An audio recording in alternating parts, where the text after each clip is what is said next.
Michi, for you and coming into this tournament as a veteran playing your final college basketball game, what are the emotions surrounding that when you look back on your career, and what are your big takeaways? Yeah, all glory to my God, my Lord and Savior, Jesus Christ. Also, thank you to the SEC, thank you University of South Carolina, all the professors, my coaches, my teammates, the trainers, everybody that I've encountered with. It just made me a better person, off the court. And just thankful to be able to play tonight with no injuries this year. Just a blessing to be able to finish my career out here. I couldn't ask God for a better way to go out. I mean, I wish we won, but, just being here with these guys, it's always a blessing. I feel like I ended up the right way with Coach Paris and these guys. Sam Stubbs with the Arkansas Traveler. Coach, when you come in and you're a team that's on the NCAA tournament bubble, that's kind of been the noise, I guess, the narrative surrounding your team. How do you make sure that your team stays focused on the game that's right in front of you and doesn't start looking ahead to tomorrow, Friday, Saturday, Sunday? How do you manage that? Well, we've had this mantra even when we had lost 9 in a row. We just felt there was a path. We got to keep believing and staying each other. And we've been taking one game at a time, our prep, and you don't change it. You don't change it because circumstances are different. The circumstances are different because of what we were doing, and we want to keep doing that, staying together, defending better, blocking out everything and believing. And we talked about it's amazing when you get a group of people all believing in a path, even when other people don't see the path. That's life, man. So it was more of the message was not about anything different other than let's just keep getting better, what's right in front of us, the urgency and everything. Sam Stubbs, the Arkansas Traveler. Coach, playing 2 games in 2 days. Tomorrow you play an Arkansas team that will have had 5 days of rest. Do you prefer maybe having that rest, or do you prefer having your sea legs under you and having some burn in a couple games? We're excited to play. We knew A&M's pace. Our guys are going to go through the recovery. They're chasing, and your mindset is these guys aren't thinking about being tired. We know we got to recover tonight. We know we got to recover tomorrow. We know they've had 2 days, but that we're not going to dwell on that. We're going to dwell on what we got to do to compete against Arkansas. But for these guys, we knew A&M was going to press the whole game. We had 7 turnovers. We had 16 assists. We held them to 15 two-pointers. They had 8 threes. In both games, they had 10. All right, so we did a lot of things we needed to do to win, and that's all we talked about today. We didn't talk about fresh legs. Then we talked about what we had to do to win. It'll be the same process tomorrow. Got a ton of respect for Arkansas, a ton of respect for Cal. He's one of the best, and their team. And so we'll get ready to prepare just like we did last night for A&M, and we'll have our prep all day tomorrow getting ready to play Arkansas. Last question on the front.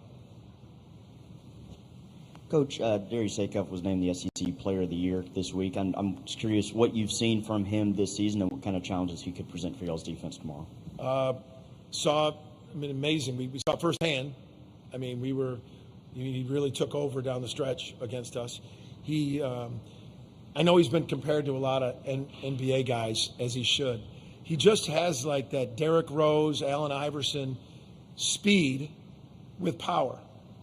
And he makes the right pass. For a young guy, he doesn't get sped up too much. He can score at all 3 levels. He can get to the rim at ease. He can hit you and get some separation on a pull-up, and he's got deep range. He's phenomenal. And I love that he plays the right way, too. He plays within everything. He gets his other guys better. So, phenomenal player. Okay, thank you, Coach. All right, guys. Sam Stubbs with the Arkansas Traveler. When you come into a tournament like this, needing to win 5 games in 5 days, you win 2 of them. Do you feel like there's maybe a chip on your shoulder going in, and how do you feel that your confidence grows when you win yesterday, you win today, and there's a much more realistic pathway to a championship on Sunday? Yeah, our big thing is we've just tried to tap into our NCAA tournament experience. We're not viewing this any different. This is our survive and advance moment. Like I said yesterday and again earlier, everybody finds himself in this position. It'll start for 68 teams starting on, Tuesday or Wednesday with the play-in games. So that's the mode we're in now. Not a lot of conversation about winning this tournament to get a bid. We're just trying to win the next game on the schedule, but we understand that we're in survive and advance mode We started watching the Jimmy V Survive and Advance 30 for 30 last week. We watched about 8-minute segments with our team throughout the day, just trying to get them to tap into this moment. This is really where you don't want to have any regrets. It would be nice to play your best basketball, but that's not always possible. But what we want to do is mentally just make sure that we don't have any regrets mentally, to understand that this is where we are. We're trying to extend our season. No different than when we play in the NCAA tournament. Really, we're following that game plan this week. It's just our NCAA tournament came a week early. Coach, regardless of what Sunday may have for you in regard to the NCAA tournament and where your postseason may lie going forward, what do you want the country to know about this team, and what will you always remember about this team? What I want the country to know is they're playing some of the best basketball in the country right now. You look analytically, they're one of the top 15 teams the way we're playing. We're in the number one conference in the country. They've won, going into the night, they've won 8 out of 10 SEC games. And it should be glorified how young people stuck together in this day and age and overcame stuff. That should be glorified. I mean, what these guys were going through, some of the heartbreak stuff, those 40-footers at Missouri, to keep coming back and to turn it. And that's what I think the country wants to see. I think the whole country saw how good a basketball we're playing. I think the whole country saw that. I don't think anybody wants to play Oklahoma in this tournament. I think they'll say, I've had every coach say it to me, say, you know, how we've played. And that's what you want in the tournament. You want the best teams playing their best in the tournament. You don't want teams limping in. And Oklahoma's not limping in.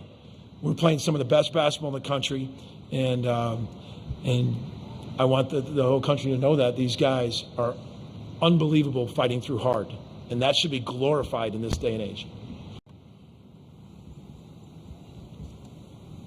Sam Stubbs, the Arkansas Traveler. Darius, that last jumper that you made that put you all up four with about 18 seconds left, was that a set play off the inbound because you only had 5 seconds on the shot clock, or was that just something that kind of came up on a whim? No, it was a set play, but the original play is I take it out, but Coach switched it like mid-play and put me, in bounds. And, that was all him for sure. We'll go back to the right. No, it wasn't me. That was him.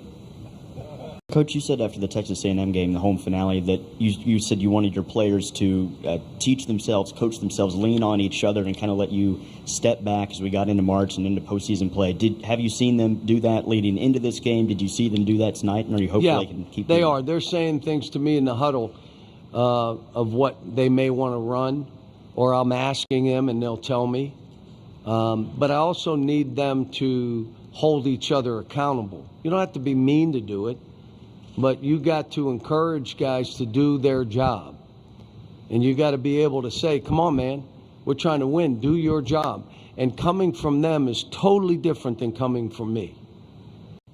Last question on the front. Coach, Darius Acuff was named the SEC Player of the Year this week. I'm just curious what you've seen from him this season and what kind of challenges he could present for y'all's defense tomorrow. Amazing. We saw firsthand. I mean, he really took over down the stretch against us. I know he's been compared to a lot of NBA guys, as he should. He just has like that Derrick Rose, Allen Iverson speed with power. And he makes the right pass. For a young guy, he doesn't get sped up too much. He can score at all 3 levels. He can get to the remedies. He can hit you and get some separation on a pull-up, and he's got deep range. He's phenomenal. And I love that he plays the right way, too. He plays within everything. He gets his other guys better. So, phenomenal player. Okay, thank you, Coach. All right, guys. Darius, for you now have the 3rd most points scored by a player ever in the SEC tournament. The 2 guys above you scored that in 4 games. You scored 91 over 3. What was working for you this week, and what was working for you today? Just my teammates believing in me. I just give credit to them.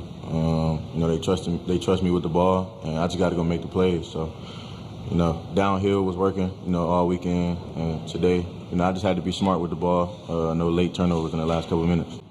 Front left.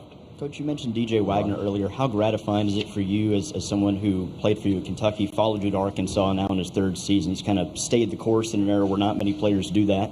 How gratifying is it for you to see him not just play well in this game and win it? Without him, we don't win this game. So you could even go as far as say DJ won this game. And he's playing with more confidence, which leads you to be more aggressive. But you have to have more confidence. The kid lives in the gym, is one of the greatest young people that I've ever coached. And I've coached a bunch of them. The kid cares about me. He cares too much. He's one of those. He cares too much. But you know what? What he did today for him, forget about me for him, I just wanted to take him to another level. And the same with Nick, and the same with Malik. I grabbed Malik Ewan and said, you were unbelievable at the end of the game. Why'd you start the way you started? This is what I said to him. So you can do it, you're choosing not to. Or you're mentally holding yourself back, because it ain't me. How about this? He comes out every time he makes a mistake. I only play 7 guys. You can't say that anymore. That one's out. So, you know, like I said, I'm happy for the guys. I'm happy for the university. I'm happy for the athletic department. I'm happy for the state. But again, my job is to coach these young people. And their parents have entrusted me with them. And that's why I say it is about the name on the back for me. Now, we know what our job is for the university, for the administration, for the state, but not at their expense. Won't do it. Front row on the right. Coach, you talked yesterday about how you came into this tournament last year needing to win a game to make the NCAA tournament. Much different scenario this year. You've now won the SEC tournament.